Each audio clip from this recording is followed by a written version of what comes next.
চার শ্রেণীকে আল্লাহ অভিশাপ দেয়। এর মধ্যে এক শ্রেণী হলো যারা মা বাবার অভিশাপ দেয়, তারে অভিশাপ দেয়। আরেক শ্রেণী হলো যারা দখলদারি চাঁদাবাজি করবে, তাদেরকে আল্লাহ অভিশাপ দেয়। রাসূলুল্লাহ সাল্লাল্লাহু আলাইহি সাল্লাম বলেন, রগিমা আনফু সুম্মা রগিমা আনফু সুম্মা রগিমা আনফু। নবীজি বলেন, ওই ব্যক্তির নাক ধুলোয় দূষরিত হোক, ওই ব্যক্তির নাক ধুলায় দূষরিত হোক, ওই ব্যক্তির নাক ধুলায় দূষরিত হোক। উদ্দেশ্য হলো এই ব্যক্তি ধ্বংস হোক, ওই ব্যক্তি ধ্বংস হোক, ওই ব্যক্তি ধ্বংস হোক। ওই ব্যক্তি হতভাগা, ওই ব্যক্তি হতভাগা, ওই ব্যক্তি হতভাগা। সাহাবীগণ বললেন, হুজুর কে, কার কথা আপনি বললেন? নবীজি বললেন, মান আদরাকা ইনদাহু আবাওয়াইহিল কিবারা ফালাম ইয়াদখুলিল জান্নাহ। যার কাছে তার মা বাবা বার্ধক্যে পৌঁছলো কিন্তু সে মা বাবার সেবা করার মাধ্যমে জান্নাতে প্রবেশ করতে পারলো না, ওই ব্যক্তি হতভাগা, ওই ব্যক্তি হতভাগা, ওই ব্যক্তি হতভাগা। নাউজুবিল্লাহ। মা বাবাকে আপনি বার্ধক্যে পেয়েছেন কিন্তু তাদের সেবা করার মাধ্যমে আপনি জান্নাতে প্রবেশ করতে পারলেন না, নবীজি বলেন সে হতভাগা, সে হতভাগা, সে হতভাগা। আল্লাহ আমাদেরকে হতভাগা সন্তান হওয়া থেকে হেফাজত করেন। জাআ রাজুলুন ইলা নবিয়্যিল্লাহি সাল্লাল্লাহু আলাইহি ওয়াসাল্লাম। এক ব্যক্তি আল্লাহ রাসূলের কাছে আসলেন, আসার পর বললেন, উবাইউকা আলাল হিজরাতি ওয়াল জিহাদি ইয়া রাসূলুল্লাহ আবতাগিল আজরা মিনাল্লাহ। হুজুর, আমি আল্লাহর কাছ থেকে প্রতিদান পাওয়ার আশায় আমি আপনার কাছে হিজরত এবং জিহাদের উপর বায়াত হতে চাই। আমি জিহাদ করব, আমি হিজরত করব, এই ব্যাপারে আমি বায়াত হতে চাই। আমি আল্লাহর কাছ থেকে প্রতিদান কামাই করতে চাই। নবীজি বললেন, হাল মিন ওয়ালিদাইকা আহাদুন হাইয়ুন। তোমার মা বাবা দুইজনের কেউ জিন্দা আছে কিনা? সাহাবী বললেন, বাল কিলাহুমা ইয়া রাসূলুল্লাহ, হুজুর দুইজনেই জিন্দা আছে। রাসূলুল্লাহ সাল্লাল্লাহু আলাইহি সাল্লাম সাহাবীকে বললেন, তোমার মা বাবা দুইজনের মধ্যে কেউ জিন্দা আছে? সাহাবী বললেন, বাল কিলাহুমা ইয়া রাসূলুল্লাহ, হুজুর দুইজনই জিন্দা আছে। ফাকাল রাসূলুল্লাহ সাল্লাল্লাহু আলাইহি ওয়াসাল্লাম, ফাহাল তাবতাগিল আজরা মিনাল্লাহ। তুমি কি আল্লাহর কাছ থেকে পরিপূর্ণ প্রতিদান পেতে চাও? যদি তুমি আল্লাহর কাছ থেকে পরিপূর্ণ সওয়াব কামাই করতে চাও, ইরজি ইলা ওয়ালিদাইকা ফাআহসিন সুহবাতাহুমা। মা বাবার কাছে ফিরে যাও, তাদের প্রতি সদাচরণ করো, আল্লাহ তাআলা তোমাকে পরিপূর্ণ প্রতিদান দিয়ে দিবেন। সহিহ বুখারীর বর্ণনা 3004 নম্বর হাদিস। এই হাদিসের মধ্যে আছে, জাআ রাজুলুন ইলা রাসূলিল্লাহি সাল্লাল্লাহু আলাইহি ওয়াসাল্লাম ফাস্তাযানাহু ফিল জিহাদ। এক ব্যক্তি রাসূলুল্লাহ সাল্লাল্লাহু আলাইহি সাল্লামের কাছে এসে জিহাদের অনুমতি চাইলেন। ফাকাল রাসূলুল্লাহ সাল্লাল্লাহু আলাইহি ওয়াসাল্লাম, আহাইয়ুন ওয়ালিদাক। আচ্ছা, তোমার মা বাবার জিন্দা আছে? সাহাবী বললেন, জি হুজুর জিন্দা আছে। নবীজি বললেন, ফাফিহিমা ফাজাহিদ। তুমি তোমার মা বাবার সেবা করার মাধ্যমে জিহাদ করো, তাদের সেবা করো, এতেই তুমি জিহাদের ফজিলত পেয়ে যাবা। মুসনাদে আহমদ হাদিসের কিতাব 15538 নম্বর হাদিস। রাসূলুল্লাহ সাল্লাল্লাহু আলাইহি সাল্লামের একজন সাহাবী নাম জাহিমা, বলেন কি নাম? আন্না জাহিমাতা আতা রাসূলুল্লাহ সাল্লাল্লাহু আলাইহি ওয়াসাল্লাম। সাহাবী আল্লাহ রাসূলের কাছে আসলেন, আসার পর বললেন, আরাদতু আন আগজুয়া ওয়া ক্বাদ জিতুকা আস্তাশিরুকা ইয়া রাসূলুল্লাহ। হুজুর, আমি জিহাদের নিয়ত করেছি, আমি আপনার কাছে পরামর্শ করার জন্য আসলাম। আমি জিহাদে যেতে চাই, আপনার কাছে পরামর্শ করার জন্য আসলাম। নবীজি তাকে বললেন, হাল্লাকা মিন উম্মিন, তোমার আম্মা আছে কিনা?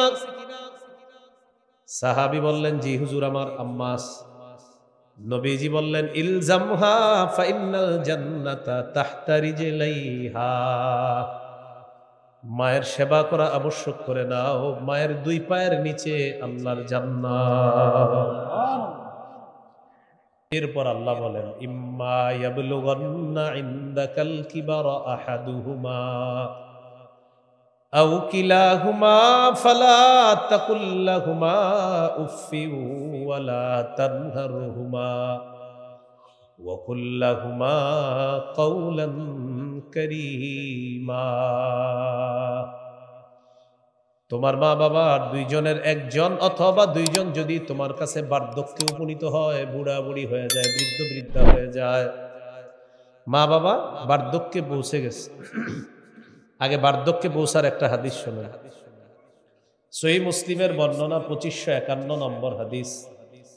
রাসূলুল্লাহ সাল্লাল্লাহু আলাইহি সাল্লাম বলেন, রগিমা আনফু সুম্মা রগিমা আনফু সুম্মা রগিমা আনফু। নবীজি বলেন, ওই ব্যক্তির নাক ধুলোয় দূষিত হোক, ওই ব্যক্তির নাক ধুলায় দূষিত হোক, ওই ব্যক্তির নাক ধুলায় দূষিত হোক। উদ্দেশ্য হলো এই ব্যক্তি ধ্বংস হোক, ওই ব্যক্তি ধ্বংস হোক, ওই ব্যক্তি ধ্বংস হোক, ওই ব্যক্তি হতভাগা, ওই ব্যক্তি হতভাগা, ওই ব্যক্তি হতভাগা। সাহাবীগণ বললেন, হুজুর কে, কার কথা আপনি বললেন? নবীজি বললেন, মান আদরাকা ইনদাহু আবাওয়াইহিল কিবারা ফালাম ইয়াদখুলিল জান্নাহ। যার কাছে তার মা বাবা বার্ধক্যে পৌঁছলো কিন্তু সে মা বাবার সেবা করার মাধ্যমে জান্নাতে প্রবেশ করতে পারলো না, ওই ব্যক্তি হতভাগা, ওই ব্যক্তি হতভাগা, ওই ব্যক্তি হতভাগা। নাউজুবিল্লাহ। মা বাবাকে আপনি বার্ধক্যে পেয়েছেন কিন্তু তাদের সেবা করার মাধ্যমে আপনি জান্নাতে প্রবেশ করতে পারলেন না, নবীজি বলেন সে হতভাগা, সে হতভাগা, সে হতভাগা। আল্লাহ আমাদেরকে হতভাগা সন্তান হওয়া থেকে হেফাজত করেন। মা বাবা যদি বার্ধক্যে পৌঁছে যায় তখন কি করণীয়? ফালা তাকুল্লাহুমা উফফিন, তাদেরকে তুমি উফ শব্দটাও বলবা না। উফ শব্দ বলবা না মানে তিনটা কথা বলেন। উফ শব্দ বলবো না, বিরক্তি প্রকাশ করব না, বিরক্তি সূচক কোন শব্দ মুখে আনবো না। তাহলে উফ বলবো না, বিরক্তি প্রকাশ করব না, বিরক্তি সূচক কোন শব্দ মুখে আনবো না। মনে রাখতে হবে, বিরক্তি প্রকাশ করব না, বিরক্তি সূচক কোন শব্দ মুখে আনবো না, উফ বলবো না। পাশের রুমে আপনার বুড়া মা বাবা, রাতের বেলা প্রচন্ড শীতের রাত, কাশি উঠছে, আপনি এই পাশ থেকে বলেন থুর, না থুর বলা যাবে না, থুর বলা যাবে না। ফালা তাকুল্লাহুমা উফিন, তাদের সামনে তুমি উফ শব্দটাও বলবা না। অনেক সন্তান রাগ করে মা বাবাকে অভিশাপ দেয়, ইমাম সাহেবের কাছে গিয়ে বিচার দেয়, হুজুর আজরাইল এত মানুষের কাছে আসে, এই বুড়াটা কেন মরে না? সন্তান গিয়ে বলে সাবধান। আগে আমি বলি, পরে আপনারা বলবেন, আমিও বলবো। আগে আমি বলি, শোনেন। যে ব্যক্তি মা বাবাকে অভিশাপ দেয় তাকে আল্লাহ অভিশাপ দেয়। এবার দুই দল মিলে বলি, বলেন যে মা বাবাকে অভিশাপ দেয় তাকে কে অভিশাপ দেয়? আবার যে ব্যক্তি মা বাবাকে অভিশাপ দেয় তাকে কে অভিশাপ দেয়? সহিহ মুসলিমের হাদিস, 1978 নম্বর হাদিস, 1978 মাদ্রাসা পাঠ্যপুস্তক অনুসারে, আর আপনাদের পকেটের উস্তাদ অনুযায়ী 5018 নম্বর হাদিস। এই হাদিস পকেটের উস্তাদ মানে মোবাইল অনুযায়ী আর কি, এটা অনুযায়ী 5018। যদিও এটা সারা পৃথিবীতে ফলো করা হয় না, এরপরও বোনাস বলে দিলাম যাতে আপনারা মিলাইতে পারেন। কিন্তু এটা বলা জরুরি ছিল না, অনেকে আবার মিলায় চিপা চুপাই গিয়ে মিলে কিনা। তো এটা কিন্তু আপনার ওয়ার্ল্ডে ফলো করা হয় না, এটা হুদায় আপনাদের পকেটেই ফলো করা হয়। আর ওয়ার্ল্ডে ফলো করা হয় ওইটা 1978 যেটা বললাম, হ্যাঁ ওইটা 1978 মাদ্রাসার পাঠ্যপুস্তক। আর ওই পকেটেরটায় 5018 এই হাদিসে আসছে। قال رسول الله صلى الله عليه وسلم لعن الله من لعن والديه। নবীজি বলেন, যে ব্যক্তি তার মা বাবাকে অভিশাপ দেয় আল্লাহ তাআলা তাকে অভিশাপ দেয়। যে ব্যক্তি তার মা বাবাকে অভিশাপ দেয় আল্লাহ তাকে অভিশাপ দেয়। এই হাদিসের মধ্যে আরো কয়েকটা কথা আসছে। লাআনাল্লাহু মান যাবাহা লিগাইরিল্লাহ, যে ব্যক্তি আল্লাহ ছাড়া অন্যের নামে পশু জবাই করে আল্লাহ তাকে অভিশাপ দেয়। এরপর নবী বলেন, লাআনাল্লাহু মান আওয়া মুহদিসা, যে ব্যক্তি কোনো বেদাতিকে আশ্রয় দেয় তাকে আল্লাহ অভিশাপ দেয়। আপনি আপনার এক কাঠা জমি জায়গা কোনো বেদাতিকে দিয়ে দিলেন আস্তানা বানানোর জন্য, আর বললেন আপনি আস্তানা বানান, দুইজনে মিলেমিশে বেদাত সাপ্লাই করবো, দুইজনে মিলে ভণ্ডামি করবো, এরপরে আপনি মারা যাওয়ার পরে পরে আমার ব্যবসা আরো চাঙ্গে উঠবে, বাকি আপনি আপাতত দুজনে মিলে ভণ্ডামিটা করি, এরকম এক কাঠা জায়গা দিয়ে দিছে। নবীজি বলেন লানাল্লাহু মান আওয়া মুহদিসা, কোন ব্যক্তি যদি কোনো বেদাতিকে আশ্রয় প্রশ্রয় দেয় আল্লাহ তাকেও অভিশাপ দেয়।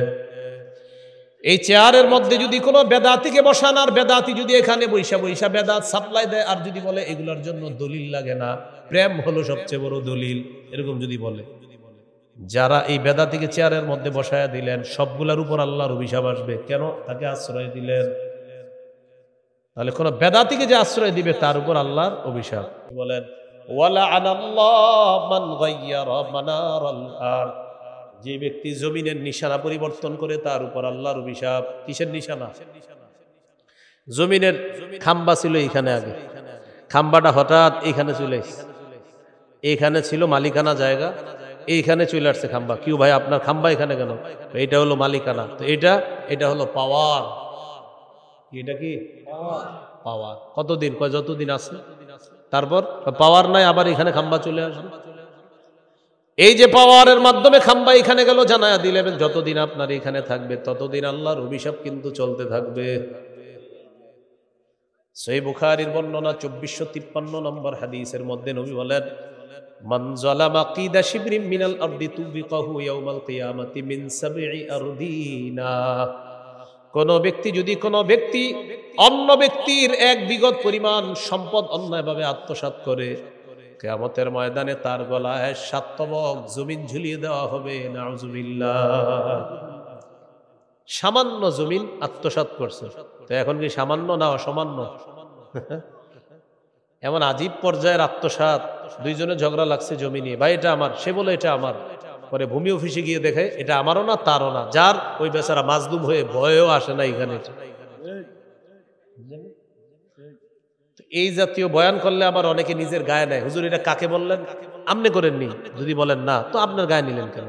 যদি বলেন আপনি করেন তো আপনারই বলছি, আপনার গায়ে নিলেন কেন? একজন আলেমে দিন একটা কথা বলছে, এটা অনেক মানুষ নিজেদের গায়ে নিয়ে নিল। আপনি কেন আপনার গায়ে নিলেন? এটা আপনি গায়ে নিয়ে বুঝাইলেন যে আসলে আপনি সেই অন্যায় করার জন্য তৈরি। কেন আপনি নিজের গায়ে নিলেন? অপরাধ কেন নিজের গায়ে নেন? এই জন্য কোনোদিন অপরাধ নিজে, যেমন আমি বললাম যে ব্যক্তি বেদাতিকে আশ্রয় দেয় তার উপর কার অভিশাপ? আল্লাহর। এখানে কয়েকজন বললেন হুজুর কথাটা আপনি কারে বললেন? বেদাতিরে বলছি। হুজুর না, কারে? বেদাতিরে। আরে বেদাতিকে যে বেদাত করে, হুজুর কে করে? যে করে। আরে যেটাকে, যেটাই তো সে। আপনি করেননি সেটা বলেন না, আমি করি না, তো বাস আপনারে বলি নাই। হুজুর আমিও মাঝে মাঝে করি, তো আপনারই বলছি। কেন নিজের গায়ে নেই? এই জন্য এই যে বললাম জমিনের নিশানা পরিবর্তন করে, এখন দেখবেন অনেকে বলে হুজুর কথাটা কারে বললো? আপনি বলবেন আপনি নিশানা পরিবর্তন করেননি সেটা বলেন। যদি বলে হ, তো আপনি তো ওয়াজ করছে, আপনি ভালো আছেন। এই হলো বড় বিষয়। আল্লাহ আমাদেরকে বুঝার তৌফিক দান করেন। বলেন আমার সাথে, জুলুম ছোট্ট একটি শব্দ, বড় বিপজ্জনক শব্দ। বললাম ছোট্ট শব্দ কিন্তু বিপজ্জনক। এমন বিপজ্জনক, কঠিন বিপজ্জনক। সহিহ বুখারী 4686 নম্বর হাদিস। এই হাদিসে আসছে ইন্নাল্লাহা লা ইউমলি লিয-যালিমি হাত্তা ইযা আখাযাহু লাম ইউফলিতুহু। আল্লাহ জালেমকে ছাড় দেয়, যখন আল্লাহ তাকে ধরে তখন আর ছেড়ে দেন না। তখন কোরআনের একটা আয়াত নবী তেলাওয়াত করলেন, ওয়া কাযালিকা আখযু রাব্বিকা ইযা আখাযাল কুরা ওয়া হিয়া যালিমা। আপনার রবের পাকড়াও এমনই, যখন কোন জালেম সম্প্রদায়কে পাকড়াও করেন। ইন্না আখযাহু আলীমুন শাদীদ। আল্লাহর পাকড়াও বড় যন্ত্রণাদায়ক পাকড়াও, কঠিন পীড়াদায়ক যন্ত্রণাদায়ক ধরা আল্লাহ। এমন ভাবে ধরবে না বলতে পারবেন না সইতে পারবেন, মাঝে মাঝে যারে তারে ফোনে শেয়ার করা ছাড়া কোনো উপায় থাকবে এরকম অবস্থা। তো বলছিলাম 4 শ্রেণীকে আল্লাহ অভিশাপ দেয়। এর মধ্যে এক শ্রেণী হলো যারা মা বাবার অভিশাপ দেয়, তারে অভিশাপ দেয়। আরেক শ্রেণী হলো যারা দখলদারি চাঁদাবাজি করবে, তাদেরকে আল্লাহ অভিশাপ দেয়। সূরা শুরা 42 নম্বর আয়াতে আল্লাহ বলেন ইন্নামাস সাবিলু আলাল্লাযীনা ইউযলিমুনান নাস। যারা মানুষের উপর জুলুম করে, নির্যাতন করে। আয়াতের ব্যাখ্যা হলো যারা দখলদারি করে, যারা চাঁদাবাজি করে। এই চাঁদাবাজার দখলদারি যারা করে তাদের উপর তাদের বিরুদ্ধে শাস্তি প্রয়োগ করা হবে, তাদের বিরুদ্ধে শাস্তি প্রস্তুত করা হবে, তাদেরকে শাস্তি দেওয়া হবে। এই আয়াতে দখলদার উদ্দেশ্য, চাঁদাবাজ উদ্দেশ্য। এখন আপনি বললেন হুজুর দখলদার কারে বললেন? যে দখলদারি করে। এই আয়াত কার বিরুদ্ধে? যে দখলদারি করে, যে চাঁদাবাজি করে। তো এটা কি ভালো কাজ বলেন? তো বাস না করলেই তো হয়। আল্লাহ বুঝার তৌফিক দান করেন। আমিন। তাহলে 4 শ্রেণীকে আল্লাহ অভিশাপ দেয়। এর মধ্যে একটা হলো মা বাবারে যে অভিশাপ দেয় তারেও, আর একটা হলো জুলুম নির্যাতন করে এরও আল্লাহ অভিশাপ দেয়। আল্লাহ আমাদেরকে অভিশপ্ত কাজ থেকে হেফাজত করেন, অভিশপ্ত সন্তান হওয়া থেকে হেফাজত করেন। তাহলে চলে আসেন আবার ফালা তাকুল্লাহুমা উফিন, তাদেরকে উফ শব্দটা বলবা না, বিরক্তি প্রকাশ করবা না, বিরক্তি সূচক কোনো শব্দ মুখে আনবা না। 2 নাম্বার ওয়ালা তানহারহুমা, তাদেরকে কখনো ধমক দিবা না, তাদেরকে কখনো ধমক দিবা। আব্বা আপনি তো বেডের করেন না তো, নাউজুবিল্লাহ, এই কথা কখনো বলবেন। বাবা মা বৃদ্ধা বয়স হয়ে গেলে এক কথা বারবার বলতে পারে বয়সের কারণে, আপনি মন দিয়ে শুনবেন। যদি কথা অনেকগুলো সঠিক নাও হয় তাও বলবেন জি আব্বা, জি আম্মা, জি আব্বা, জি আম্মা, হা হা করে করে। পরে আপনি তো জানেন যে এগুলা কোনটা সঠিক কোনটা বেঠিক, ভদ্রতার সাথে বুঝিয়ে দেওয়ার চেষ্টা করবেন। কিন্তু প্রথমে কোনো বেয়াদবি করবেন না। মুরব্বী মানুষ এক কথা হয়তো 4-5 বার বলে ফেলতে পারে, আপনি মন দিয়ে শুনবেন। কেন? ছোটবেলায় আপনি চিপসের কথা 100 বার বলছেন, আপনার আব্বা রাগ করে না। যতবার বলবে চুপচাপ শুনবে। ফালা তাকুল্লাহুমা উফিন, তাদেরকে উফ শব্দটা বলবা না। ওয়ালা তানহারহুমা, তাদেরকে ধমক দিবা না। 3 নাম্বার ওয়াকুল্লাহুমা কাওলান কারীমা, তাদেরকে সম্মানসূচক কথা বলবা, ভদ্রভাবে তাদের সাথে কথা বলবা। শহরে যারা থাকেন মাঝে মাঝে বেড়াইতে বাড়িতে যান, আপনার আম্মা আব্বা দেখবেন পানের বাটাটা নিয়ে সামনে বসবে, আপনার সামনে বসে আপনার অনেক কথা বলবে। বাজান ওই পুকুরটার এই অবস্থা, জমির এই অবস্থা, আপনি কিন্তু সব জানেন, এরপরে বলতেছে বসে বসে, মানে একটু ভালো লাগে, অনেকদিন পরে পাইছি তো আপনারে, এই জন্য একটু কথা বলতে চায়। আপনি না মন দিয়ে শুইনেন, একটু সময় দিয়ে, আসলে আপনি দোয়া কামাই করতেছেন, দোয়া। তো এটাই 3 নাম্বার বললেন ওয়াকুল্লাহুমা কাওলান কারীমা, মা বাবার সাথে সম্মানসূচক কথা বলবা। 4 নাম্বার ওয়াখফিদ লাহুমা জানাহাদ যুল্লি মিনার রাহমা, তাদের সামনে নম্র আচরণের মাধ্যমে দয়ার ডানা বিছিয়ে দিবা। ওয়াকুর রাব্বিরহামহুমা কামা রাব্বায়ানি সগীরা, আর মা বাবার জন্য দোয়া করবা, আল্লাহ ছোটবেলায় আমার মা বাবা আমাকে যেমন লালন পালন করেছে, আপনি তাদেরকে এইভাবে দয়া করেন, মায়া করেন। মা বাবার জন্য দোয়া করা। বলেন সারা জীবন আল্লাহর শুকরিয়া আদায় করব, মা বাবার প্রতি কৃতজ্ঞ থাকব। কারণ আল্লাহর শুকরিয়া আদায় করা, মা বাবার কৃতজ্ঞতা প্রকাশ করা, হুকুমটা আল্লাহর। তাহলে আল্লাহর যে শুকরিয়া আদায় করবেন এটাও আল্লাহর হুকুম, আবার মা বাবার শুকরিয়া আদায় করবেন এটাও কার হুকুম? সূরা লুকমানের 14 নম্বর আয়াতে আল্লাহ বলেন ওয়াসাইনাল ইনসানা বিওয়ালিদাইহি হামালাতহু উম্মুহু ওয়াহনান আলা ওয়াহনিন ওয়া ফিসালুহু ফি আমাইনি আনিশকুর লি ওয়া লিওয়ালিদাইক। আল্লাহ তাআলা বলেন আমি মানুষকে হুকুম করলাম মানুষ যেন তার মা বাবার আনুগত্য করে। মা তার সন্তানকে পেটে ধারণ করেছে, কষ্টের পর কষ্ট সহ্য করে। ওয়া ফিসালুহু ফি আমাইন, সন্তানের দুধ ছাড়ানো হয় 2 বছরে। অতএব আনিশকুরলি, তুমি আমি আল্লাহ শুকরিয়া আদায় করো। ওয়ালি ওয়ালিদাইকা, তোমার মা বাবার প্রতি তুমি কৃতজ্ঞ হও। এই যে দেখেন শুকরিয়া আদায় করো আমার, ওয়ালি ওয়ালিদাইক, তোমার মা বাবার শুকরিয়া আদায় করো। তাহলে এখানে দেখেন 2টা হকের কথা আসছে, একটা আল্লাহর হক আর একটা বান্দার হক। এখানে আল্লাহর হক আল্লাহর শুকরিয়া আদায় করা, বান্দার হক মা বাবার শুকরিয়া আদায় করবেন, কারণ তাদের মাধ্যমে আপনি দুনিয়াতে আসছেন। সারা জীবন কৃতজ্ঞ থাকবেন। তাহলে কি শিখতেছি? 5 নাম্বার দোয়া করা। বলেন কি করা? জীবনে কোনো দোয়ায় মা বাবার জন্য দোয়া করা ছাড়বেন না, আর তাদের দোয়া নিতে কখনো ভুলবেন না। আবু দাউদের 1536 নম্বর হাদিস, قال رسول الله صلى الله عليه وسلم ثلاث دعوات مستجابات لا شك فيهن। নবীজি বলেন 3 ব্যক্তির দোয়া কবুল হয়ে যায়, এতে কোনো সন্দেহ নাই। বলেন কয় ব্যক্তির দোয়া কবুল হয়ে যায়? এক নাম্বার দাওয়াতুল ওয়ালিদ, মা বাবার দোয়া। দুই নাম্বার ও দাওয়াতুল মুসাফির, মুসাফিরের দোয়া। তিন নাম্বার ও দাওয়াতুল মাজলুম, মাজলুমের দোয়া। এই তিন ব্যক্তির দোয়া কবুল হওয়ার ব্যাপারে কোনো সন্দেহ নাই। এক নাম্বার মা বাবার দোয়া, দুই নাম্বার মুসাফিরের দোয়া, তিন নাম্বার মাজলুমের দোয়া। মাজলুমের দোয়া এটা তো আজীব জিনিস, মাজলুম বানায় না কাউরে। বাকি আপনাদের প্রতি একটা আবদার থাকবে, জিন্দিগিতে যদি মাজলুম হয়েও যান কখনো জালেম হয়েন না। জিন্দিগিতে যদি কখনো ঠকেও যান কাউকে ঠকায়েন না। আপনি ঠকে গেছেন, কাউরে ঠকায়েন না। আপনি মাজলুম হয়ে গেছেন, কারো উপর জুলুম করেন না, চাউর হয়ে যায় না। মাজলুমের বদদোয়া আল্লাহর মাঝে কোনো পর্দা থাকে না, সরাসরি চলে না।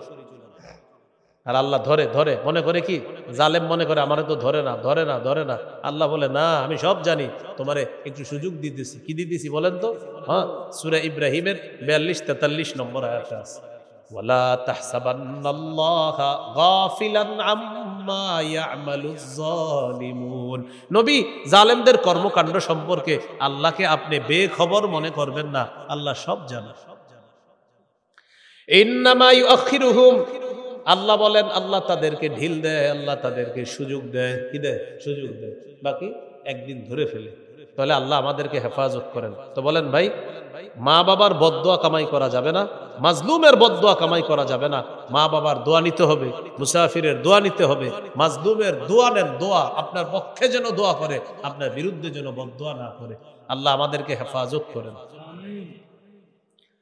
যাদের মা বাবা মৃত, মৃত মা বাবা, এই মৃত মা বাবার জন্য আপনি যতবার দোয়া করবেন ততবার আপনার মা বাবার মর্যাদা আল্লাহ বাড়ায় দেয়।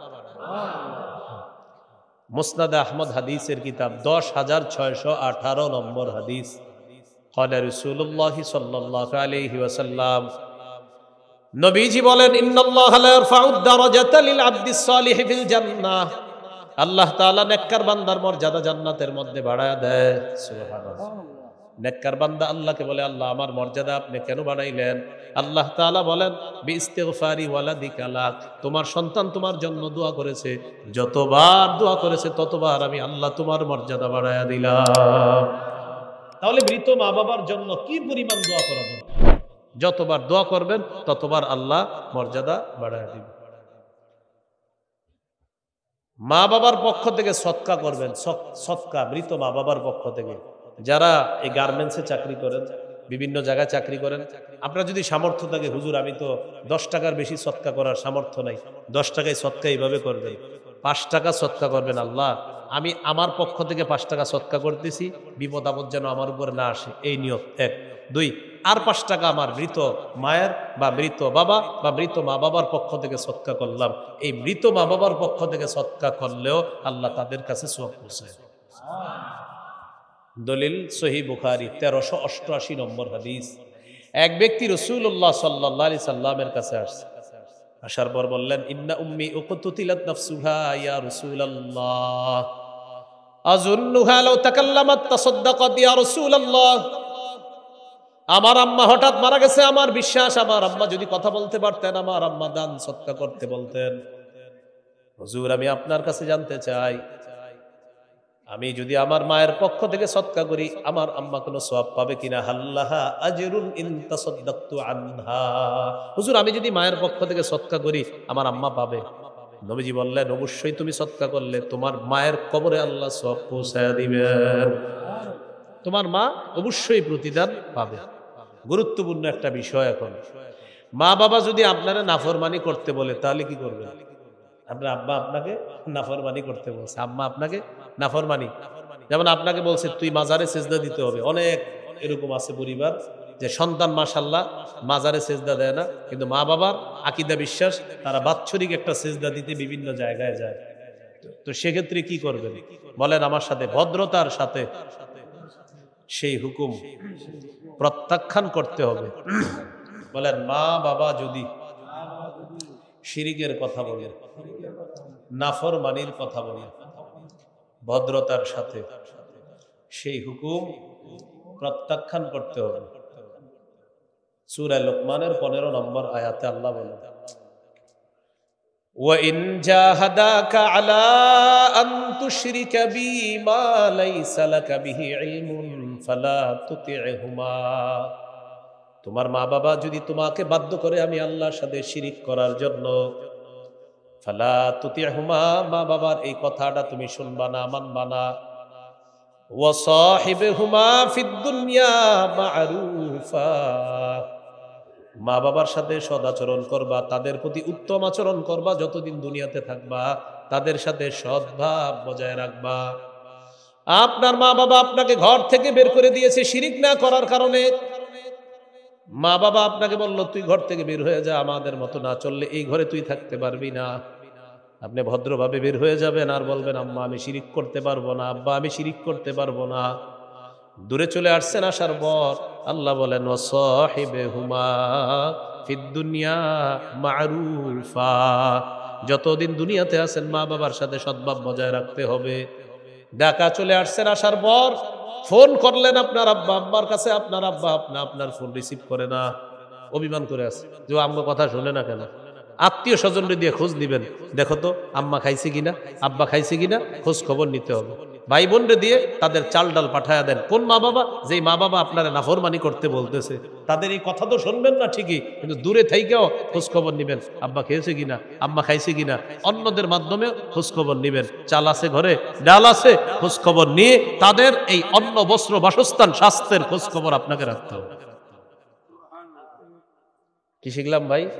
নাফরমানির কথা বললে ভদ্রতার সাথে প্রত্যাখ্যান, কিন্তু তাদের সব খোঁজ খবর আপনি নিতে হবে, কারণ সে আপনার মা, সে আপনার বাবা, যদিও তারা নাফরমানি করে, কিন্তু আপনার তো বাবা, আপনার তো। এই জন্য তাদের কথা কিন্তু আপনার, যদিও তাদের এই কথাটা মানবেন না, কিন্তু তাদের সাথে সদ্ভাব বজায় রাখতে হবে।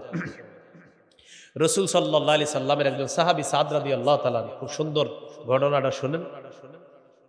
এই সাদ রাদিয়াল্লাহু তাআলা আনহু মুসলমান হয়েছে, তার আম্মা তাকে বললেন তুমি যদি ইসলাম না ছাড়ো খবর আছে, ইসলাম ছেড়ে দাও। নাউজুবিল্লাহ বলে সন্তান রাজি না, আম্মা আমি পারবো না, ছাড় না, আম্মা আমি পারবো না। মা এবার শপথ করে ফেলছে, ওয়াল্লাহি লা আত'আমু তা'আমান ওয়ালা আশরাবু শারাবান হাত্তা আমুতা আও তাকফুরা বিমুহাম্মাদিন সাল্লাল্লাহু আলাইহি ওয়াসাল্লাম। মা তার সন্তানকে বলতেছে আমি কসম খেয়ে বললাম তুই যদি মুহাম্মদকে অস্বীকার না করস আমি খাবারও খাবো না, পানি পান করবো না, এতে যদি আমার মরণ হয় আমি মারা যাব। তাহলে তোমার সামনে অপশন দুইটা, সন্তানকে বলতেছে এক নাম্বার হয়তো না খেয়ে আমার মৃত্যু, দুই নাম্বার মুহাম্মদকে অস্বীকার করা, কোনটা চাও? নাউজুবিল্লাহ বলে কি শর্ত দিয়ে দিছে মা।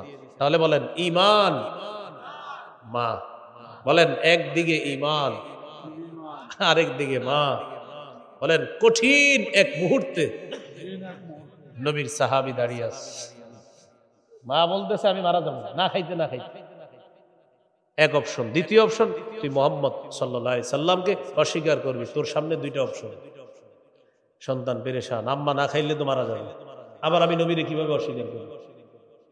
আল্লাহ তাআলা সূরা আনকাবুতের ৮ নম্বর আয়াত নাজিল করে সমাধান দিয়ে দিয়েছে। সুবহানাল্লাহ। আল্লাহ বলেন ওয়া ইন জাহাদাকা লিতুশরিকা বি মা লাইসা লাকা বিহি ইলমুন ফালা তুতি'হুমা।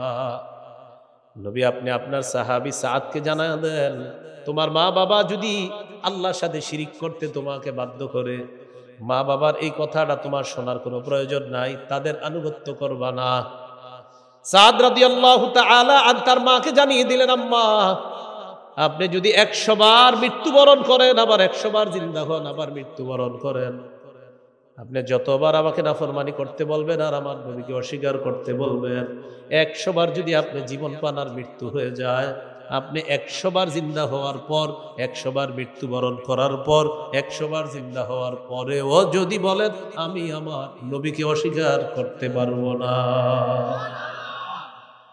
তবে আম্মা আপনি আমার আম্মা তো, আপনি খান, আপনি পান করেন। মা বুঝতে পারছে না ওরে তো মানানো যাবে না, পরে খাইছে, পরে খাইছে। আপনার মুহাদ্দিসিনে কেরাম লিখে দিছে যে পরে খাইছে, কারণ চিন্তা করছে না ও তো আসলে ছাড়বে না, তখন খেয়েছে।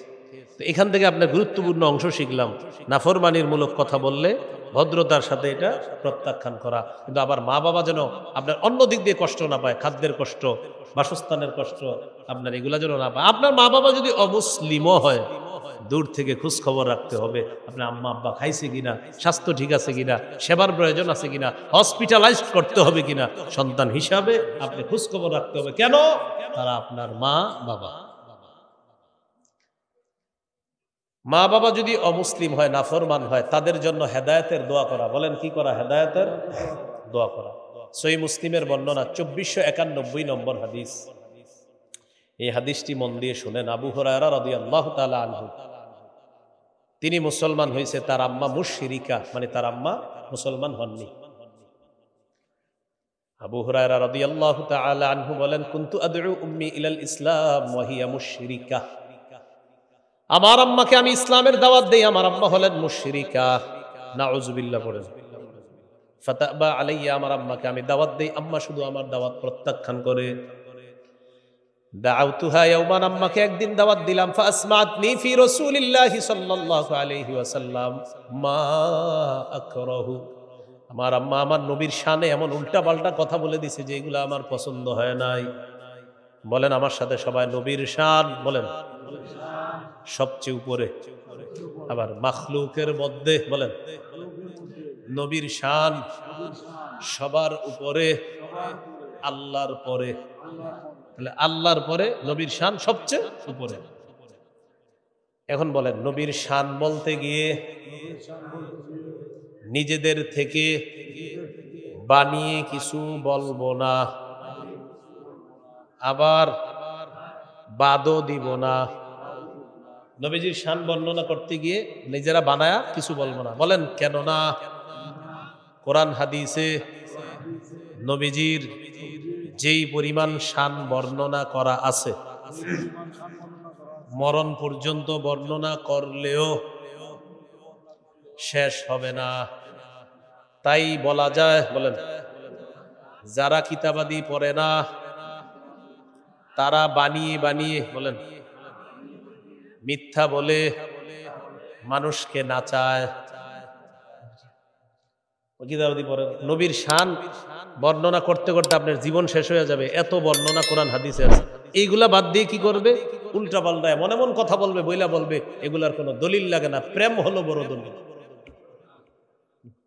সাবধান।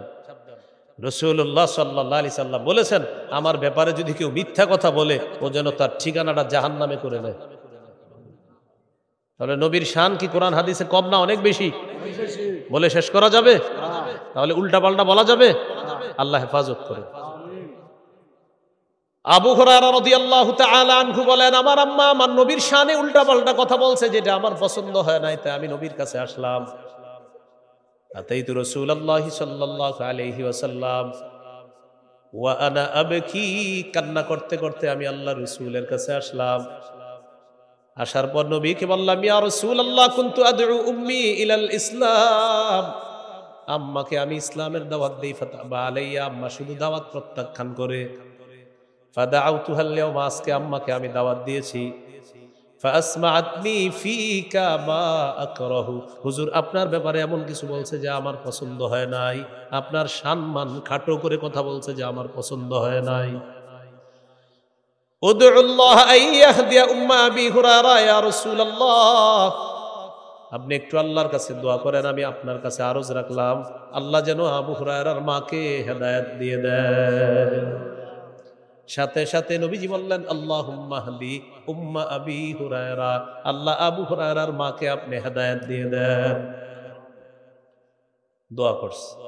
আবু হুরায়রা রাদিয়াল্লাহু তাআলা আনহু বলেন, ফাখরাজতু মুস্তাবশিরান বিদাওয়াতি রাসূলিল্লাহি সাল্লাল্লাহু আলাইহি ওয়াসাল্লাম, নবীজি দোয়া করার কারণে খুশিতে আমি বাড়ির দিকে রওনা করলাম।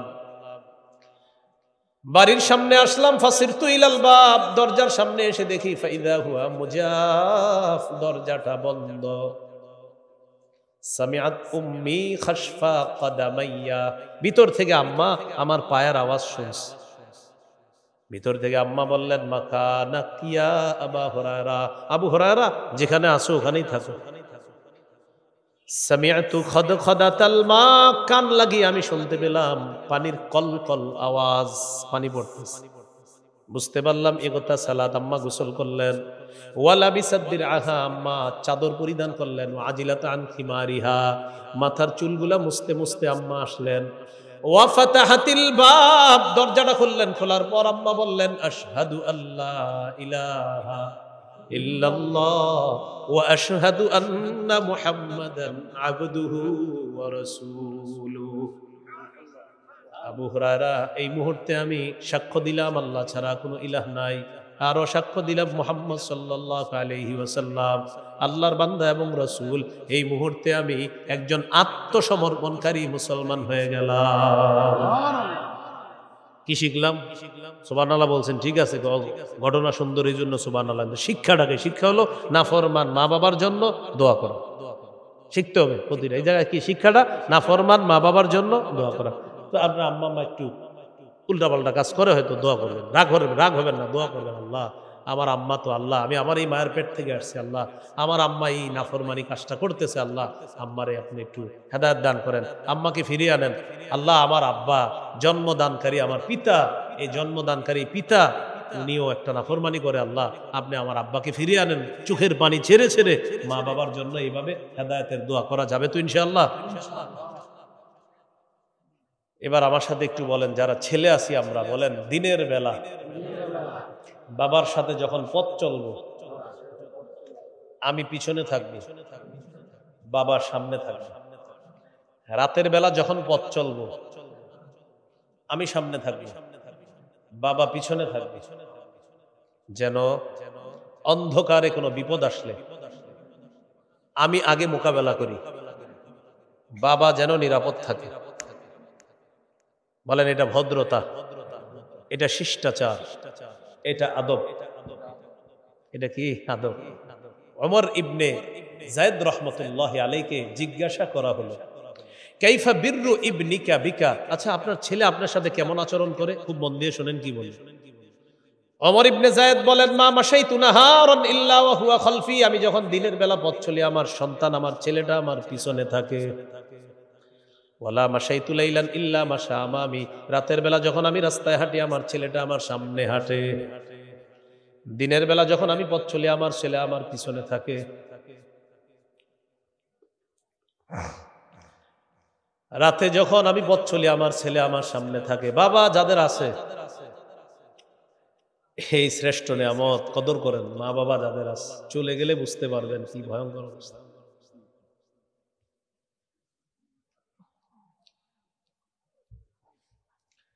এই জন্য মা বাবার সাথে ওনারা যতদিন আছে খুব কদর করা।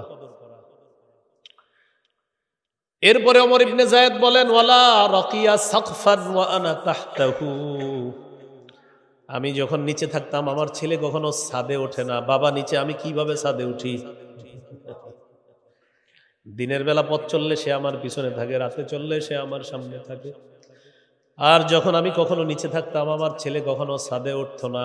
উঠলে গুনাহ হবে না, আপনি ছাদে উঠলে গুনাহ হবে না। ভদ্রতা, আদব, শিষ্টাচার, মানে বুঝাইতেছে যে আমি নিচে থাকলে ও ছাদে উঠতো না, আব্বা নিচে, আমি কেমনে ছাদে উঠছি। আল্লাহ আমাদেরকে বুঝার তৌফিক দান করুন। এই জন্য আবু হুরায়রা রাদিয়াল্লাহু তাআলা দুনিয়ার সমস্ত সন্তানদেরকে বলছেন, লা তুসাম্মিহি বিইসমিহি, বাবার নাম ধরে কখনো ডাকবা না। ওয়ালা তামশি আমামা, বাবার সামনে কখনো হাঁটবা না। ওয়ালা তাজলিস ক্বাবলা, তুমি কখনো বাবার সামনে বসবা না, পিছনে পিছনে বসবা, বাবা যেন সামনে বসে। আল্লাহ কথাগুলা মনে রাখার তৌফিক দান করুন। মনে থাকবেন ইনশাআল্লাহ। এবার আমার সাথে বলেন, বাবা মাকে গালি খাওয়াবো না। বাবা মাকে গালি খাওয়াবো না। সহিহ বুখারীর বর্ণনা 5973 নম্বর হাদিসের বর্ণনা। এই হাদিসে আসছে রাসূলুল্লাহ সাল্লাল্লাহু আলাইহি সাল্লাম বলেন, অনেক সন্তান তার মা বাবাকে অভিশাপ দেয়। সাহাবীরা বললেন, ইয়া রাসূলুল্লাহ কাইফা ইয়ালানুর রাজুলু আবা, হুজুর কিভাবে একজন সন্তান তার মা বাবাকে অভিশাপ দেয়, আপনার কাছে জানতে চাই। নবীজি বলেন, ইয়াসুব্বুর রাজুলু আবার রাজুল ফায়াসুব্বু আবাহু ওয়া উম্মাহ, মানুষ অন্যের মা বাবাকে গালি দেয়, পাল্টা ওই ব্যক্তি তার মা বাবাকে গালি দেয়। আমি একজনের মা বাবাকে গালি দিলাম, পাল্টা সে আমার মা বাবাকে গালি দিস। নবীজি বললেন এর মানে তুমি তোমার মা বাবাকে গালি খাওয়াইলা। তো এটাও করবো না। তো চলার পথে আমরা কি করি, একজন আরেকজনের বিশ্রী বিশ্রী শব্দ বলে ফেলি। এখন বিশ্রী শব্দ বলাটা আপনার মডার্ন হয়ে গেছে, মানে বিশ্রী শব্দে উচ্চারণ করা, বন্ধুদের সাথে বিশ্রী শব্দ উচ্চারণ করা, মানে এর বাচ্চা, অমুকের বাচ্চা, তমুকের বাচ্চা বলা, এটা ফ্যাশন হয়, মানে এটার গালি মনে করতেছে না, নাউজুবিল্লাহ পড়ে। তাহলে আমরা মা বাবাকে গালি খাওয়াবো না, ঠিক আছে তো ইনশাআল্লাহ। এইগুলো 23-24 নম্বর আয়াত। 25 নম্বর আয়াতে আল্লাহ বলেন রব্বুকুম আ'লামু বিমা ফি নুফুসিকুম, তোমাদের মনে কি আছে এটা তোমাদের রব অধিক অবগত। উদ্দেশ্য হলো আপনার মনটা ভালো, মা বাবার প্রতি আপনার কোনো খারাপই নাই মনের মধ্যে, এরপরেও মানুষ হিসাবে মুখ দিয়ে দুই একটা উল্টা পাল্টা শব্দ হয়তো কখনো অনিচ্ছায় বের হয়ে গেছে, আল্লাহ বলেন আমার কাছে তওবা করো, বেশি বেশি তওবা করো। ইন তাকুনু সলিহিনা ফাইন্নাহু কানা লিল আওয়াবিনা গফুরা, যদি তোমরা সৎ হও তাহলে মনে রাখবা অধিক তওবাকারী বান্দাদের জন্য আল্লাহ ক্ষমাশীল, আল্লাহ ক্ষমাশীল। এইগুলো 25 নম্বর আয়াত। 26 ওয়াআতি যাল কুরবা হাক্কাহু ওয়াল মিসকিনা ওয়াবনাস সাবিলি ওয়ালা তুবাদদির তাবদীরা। আর বেশিক্ষণ নাই, একটু মন দেন, আর কয়েকটা আছে 26, 27, 28, 29, 30, ওগুলো বেশিক্ষণ লাগবে না। 26 নম্বর আয়াত আছে ওয়াআতি যাল কুরবা, নিকটাত্মীয়কে তার হক আদায় করো, ওয়াল মিসকিনা, মিসকিনকে হক দিয়ে দাও, ওয়াবনাস সাবিল, পথিককে তার হক দিয়ে দাও, ওয়ালা তুবাদদির তাবদীরা, অপচয় করবা না। কি করবা না বলেন আমার সাথে, ইসরাফ অর্থ অপচয় করা, তাবদীর অর্থ অপচয় করা। বলেন আল্লাহ কোরআনে বলেছেন ওয়ালা তুসরিফু, অর্থ অপচয় করো না। আল্লাহ কোরআনে বলেছেন ওয়ালা তুবাদদির, অপচয় করো না। প্রশ্ন হলো, বলেন দুই অপচয়ের মধ্যে পার্থক্য কি? দুই অপচয়ের মধ্যে আল্লাহ বলছে লা তুসরিফু, অপচয় করো না, আবার বলছে লা তুবাজ্জির, অপচয় করো না। তো দুইটার অর্থই অপচয়, আরবি কি দুইটার এক না ভিন্ন? অর্থ এক না ভিন্ন? এক। হ্যাঁ, অর্থ এক, আরবি ভিন্ন। তাহলে ইসরাফ অর্থ অপচয় করা, তাবযির অর্থ অপচয় করা। পার্থক্য কি একদম বুঝতে পারবেন, যেটা আমাদের ছাত্ররা বুঝে ফেলে, আশা করি আপনারা সাধারণরা আজকে বুঝবেন ইনশাআল্লাহ। বলেন বৈধ কাজে অনর্থক খরচ করাকে অপচয় বলে। এই অপচয়ের আরবি ইসরাফ। এবার সুন্দর করে বলেন, বলেন বৈধ কাজে অপচয় করাকে ইসরাফ বলে। তাহলে বৈধ কাজের অপচয়ের আরবি হলো ইসরাফ। এখান থেকে ওয়ালা তুসরিফু, তোমরা অপচয় করো না। তাহলে কি হবে? বৈধ কাজে অপচয় করিও না। এই জন্য আল্লাহ বলছে কুলু ওয়াশরাবু ওয়ালা তুসরিফু, খাও পান করো। বলেন খাবার কি খারাপ না ভালো? পান করা কি ভালো না খারাপ? তাহলে খাওয়া পান করা ভালো কাজ। আল্লাহ বলছে ওয়ালা তুসরিফু, অপচয় করো না। খাইতে খাইতে তুমি খাওয়া, অপচয় করো না। তাহলে বৈধ কাজে অপচয়কে বলা হয় ইসরাফ। বৈধ কাজে অপচয়কে কি বলা হয়? বলেন অবৈধ কাজে অপচয়কে বলা হয় তাবদীর। এটাই আমাদের আলোচ্য বিষয়, এই যে আজকের যে আলোচনা আর কি। আল্লাহ বলেন ওয়ালা তুবাদদির তাবদীরা, অপচয় করো না। বলেন তো এই অপচয়টা কি বৈধ না অবৈধ কাজে? ওয়ালা তুবাদদির তাবদীরা, অবৈধ কাজে অপচয় করবো না। যেখানে আসছে ওয়ালা তুসরিফু, অপচয় করো না, এর মানে হলো বৈধ কাজেও মাত্রাতিরিক্ত খরচ করবা না।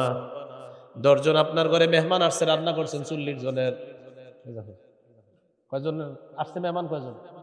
মানে ওনারা বলছে যে আমরা 10 জন আসবো। তো ঠিক আছে, 10 জনের জায়গায় 12 জন আইতে পারে, 15 জন আইতে পারে। রানছে 40 জনের, আবেগে এতগুলো রানছেন কেন? কিল্লে জানে রান্না করে ফেললাম না, এটা অপচয়। তাহলে এই অপচয়টা বৈধ কাজ, এটা বৈধ কাজের অপচয়। ওয়ালা তুসরিফু, বৈধ কাজে অপচয় করবা না। আর ওয়ালা তুবাদদির তাবদীরা, অবৈধ কাজে অপচয় করবা না। আশা করি ওলামা হযরতরা তো বুঝিয়েছে, আগে থেকে জানে, অন্যরাও বুঝছেন। বুঝছেন নি সবাই? আলহামদুলিল্লাহ। আসলে বুঝছেন না? সত্যি তো? আচ্ছা, আল্লাহ বলেন ওয়া আতিদাল কুরবা, নিকটাত্মীয়র হক দাও, ওয়াল মিসকিনা, মিসকিনের হক দাও, আবনাস সাবিল, পথিকের হক দিয়ে দাও, ওয়ালা তুবাদ্দির তাবযীরা, টাকা পয়সাগুলো অবৈধ কাজে খরচ করবা না, অপচয় করবা না, জুয়ার মধ্যে অপচয় করবা না, তাস খেলার মধ্যে অপচয় করবা না। মনে রাখবা ইন্নাল মুবাদ্দিরিনা কানু ইখওয়ানাশ শায়াতিন, অপচয়কারীরা হলো শয়তানের ভাই। অপচয়কারীরা কার ভাই? ওয়াকানা শাইতানু লিরাব্বিহি কাফুরা, শয়তান তার রবের প্রতি বড় অকৃতজ্ঞ। বলেন নাউজুবিল্লাহ। এবার গুরুত্বপূর্ণ একটা কথা শুনেন। আপনার নিকটাত্মীয় আপনার কাছে আসছে, মানে আপনি প্রতি বছর তাদেরকে কিছু দান সৎকার করেন, কিন্তু এবছর আপনার নিজেরই সামর্থ্য নাই। নিজেরই সামর্থ্য, যেমন করোনার সময় অনেক ধনী মানুষও আপনার সামর্থ্যহীন হয়ে গেছে, তো ওই বছর আপনার কাছে অনেকে চাইছে, তখন আপনি বললেন দেখো এই বছর আমার নিজেরই সমস্যা, আমি পারবো না, তবে ইনশাল্লাহ আল্লাহ যদি দেয় সামনে থেকে আবার দিবে। তো আল্লাহ বলেন ইম্মা তুরিদান্না আনহুম, যদি তুমি তাদের থেকে মুখ ফিরিয়ে নাও, উদ্দেশ্য হলো এবছর যদি তুমি তোমার অভাবের কারণে তাদেরকে দিতে না পারো, অভাবের কারণে যদি তুমি তাদেরকে দিতে না পারো, আবার বলছি ওয়া ইম্মা তুরিদান্না আনহুমের শাব্দিক অর্থ হলো যদি তুমি তাদের থেকে মুখ ফিরিয়ে নাও, মানে এবার যদি তুমি অভাবের কারণে তাদেরকে দিতে না পারো, তোমার এই অভাব দিতে না পারো। এরপরে আল্লাহ বলেন ইবতিগা রাহমাতিম মির রাব্বিকা তারজুহা, তবে তোমার আশা আছে রহমত পাওয়ার আশা, রবের পক্ষ থেকে রহমত পাওয়ার আশা আছে। এটার দ্বারা উদ্দেশ্য হলো আল্লাহ যদি আমাকে দেয় আমি আবার তাদেরকে দিয়ে তোমার কাছ থেকে প্রতিদান চাই, এটা হলো আপনার আশা। তাহলে দুইটা অংশ, অভাবের কারণে যদি এবার দিতে না পারো, আর যদি তোমার আশা থাকে ইনশাল্লাহ পরে যদি আবার সামর্থ্যবান হয়ে দিব, তখন কি করবা? ফাকুল্লাহুম কাওলাম মাইসুরা, তখন নম্র কথার মাধ্যমে তাদেরকে বিদায় করে দাও, এবার পারতেছি না ইনশাল্লাহ দিব, এরকম ভদ্র কথা বলে তাদেরকে বিদায় করে দাও, সুন্দর কথার মাধ্যমে তাদেরকে বিদায় করে দাও। উগ্র আচরণ করা যাবে না, এই কম দেই নাকি, প্রত্যেকবার দেই না, এবার দিতে পারবো না, নাউজুবিল্লাহ, না এটা না, আপনি তো ইনশাল্লাহ আবার দিবেন, তো এই জন্য সুন্দরভাবে বলে দেন এবার তো আমি একটু সমস্যায় আছি, এবার পারতেছি না, ইনশাল্লাহ আবার দিব। এইভাবে সুন্দর কথায় ফাকুল্লাহুম কাওলাম মাইসুরা, সহজ কথায় তাদেরকে বিদায় করে দাও, নম্র কথায় ভদ্র কথায় তাদেরকে বিদায় করে দাও। এবার আপনার অনেক টাকা, আপনি এইভাবে আছেন, দিব না আমি, এটা নিষেধ। আবার আপনি সব দিয়ে দিবেন, এটাও নিষেধ। আবার বলছি অনেক টাকা আমি দিব না কিচ্ছু, নিষেধ। আবার সব দিয়ে দিবেন, এটাও নিষেধ। আল্লাহ তাআলা বলেন ওয়ালা তাজআল ইয়াদাকা মাগলুলাতান ইলা উনুকিকা, তুমি তোমার হাত গলার সাথে বেঁধে রাখবা না, তুমি তোমার হাতটা গলার সাথে বেঁধে রাখবা না। বলেন হাত কোথায় বেঁধে রাখবা না? তো মানে কি, হাত গলার সাথে বেঁধে রাখবা না মানে কি? তাহলে বোঝা গেল কোরআন বুঝতে হলে উস্তাদ দরকার আছে না নাই? এখন কোরআনের মধ্যে অনুবাদ আছে, তুমি তোমার হাত গলার সাথে বেঁধে রাখবা না, আর জনগণের সামনে বললেন এই জনগণ তোমরা তোমাদের হাত গলার সাথে বেঁধে রাখবা না, বাস এমনি রইল, মানে কি? এই জন্য তো আলেম দরকার। কি দরকার? এই আলেমদের নেতৃত্বেই তো 31শে জানুয়ারি 1-2 ফেব্রুয়ারি আপনারা যাবেন, ঠিক না? মাশাআল্লাহ। ওয়ালা তাজআল ইয়াদাকা মাগলুলাতান ইলা উনুকিকা, তুমি তোমার হাত গলার সাথে বেঁধে রাখবা না, উদ্দেশ্য হলো কৃপণতা বশত তুমি তোমার হাতটা একবারে গুটায়া নিবা না। দেখছেন কি সুন্দর কথা, কৃপণতা বশত তুমি তোমার হাতটা একবারে গুটায়া নিবা না। এরপরে কি বলে দেখেন ওয়ালা তাবসুতহা কুল্লাল বাসতি, আবার একেবারে সব দিয়ে দিবা না। ছেলে মেয়েদেরকে না খাওয়া সব দিয়ে দিছেন, আমার কিছু লাগবে না, সব দিয়ে দিলেন না, এটাও নিষেধ। তাহলে একবারে না দেওয়া নিষেধ, একবারে সব দিয়ে দেওয়া নিষেধ। যদি তুমি একবারে না দাও তাহলে কি হবে? ফাতাকুদা মালুমা, নিন্দিত অবস্থায় বসে থাকবা। আর যদি সব দিয়ে দাও মাহসুরা, নিঃস্ব অবস্থায় বসে থাকবা। ওলামা হযরত এখানে আছেন, তো শেষে আছে ফাতাকুদা মালুমাম মাহসুরা। মালুমানের সম্পর্ক লা তাজআল ইয়াদাকা মাগলুলাতার সাথে, অর্থাৎ কৃপণতা করলে নিন্দিত অবস্থায় বসে থাকবা, আর যদি সব দিয়ে দাও মাহসুরা, নিঃস্ব অবস্থায় বসে থাকবা। সর্বশেষ আয়াত 30 নম্বর আয়াত, ইন্না রাব্বাকা ইয়াবসুতুর রিজকা লিমান ইয়াশাউ ওয়া ইয়াকদির, নিশ্চয় আপনার রব যাকে ইচ্ছা তাকে প্রচুর দান করেন, আর যার জন্য ইচ্ছা তার জন্য সংকুচিত করে দেন। বলেন দেয় কে? আল্লাহ। আবার একজনকে কম দেয় কে? একজনের 1 লক্ষ টাকা বেতন, আপনার 10,000 বেতন, এই উভয়টা কার ফায়সালা? আল্লাহর ফায়সালাটা মেনে নিয়েন। তবে এটা নিশ্চিত থাকেন, আপনার যে রিজিকটা বরাদ্দ আছে আল্লাহর পক্ষ থেকে, আপনি এটা না পায়া মরবেন না, এটা নিশ্চিত থাকবেন। আপনার যে বরাদ্দ রিজিকটা আছে এটা আপনাকে আল্লাহ দিবেই মরার আগে। আপনি চেষ্টা চালায়া যান, চেষ্টা চালায়া যান, বৈধ পন্থায় চেষ্টা চালায়া যান। এই বৈধ পন্থায় হালাল রিজিকটা আল্লাহ মরার আগে আপনাকে দিবিনই দিবে, এর আগে আপনার মরণ হবে না। এরপরে আল্লাহ বলেন, ইন্নাহু কানা বিইবাদিহি খাবীরাম বাসীরা, নিশ্চয়ই আল্লাহ তার বান্দাদের ব্যাপারে খাবীরা, সম্যক অবগত, বাসীরা, সুদৃষ্টি রাখেন। সবকিছু আল্লাহ দেখেন। খুব মন দিয়ে শোনেন, আজকের আলোচ্য বিষয় মোট 2টা, আল্লাহর হক, বান্দার হক। এর মাঝে আবার 2টা চূড়ান্ত ফয়সালা। আল্লাহর সাথে শিরিক করা যাবে না, আল্লাহ ছাড়া কারো ইবাদত করা যাবে না। আরেকটা হলো মা বাবার সাথে নাফরমানি করা যাবে না। আচ্ছা বলেন তো আপনারা, মা বাবা যদি নাফরমানির হুকুম করে তাহলে আমরা উগ্রতার সাথে প্রত্যাখ্যান করবো, ওলামা হযরত ছাড়া অন্যরা? কিভাবে? মাশাআল্লাহ, কিভাবে?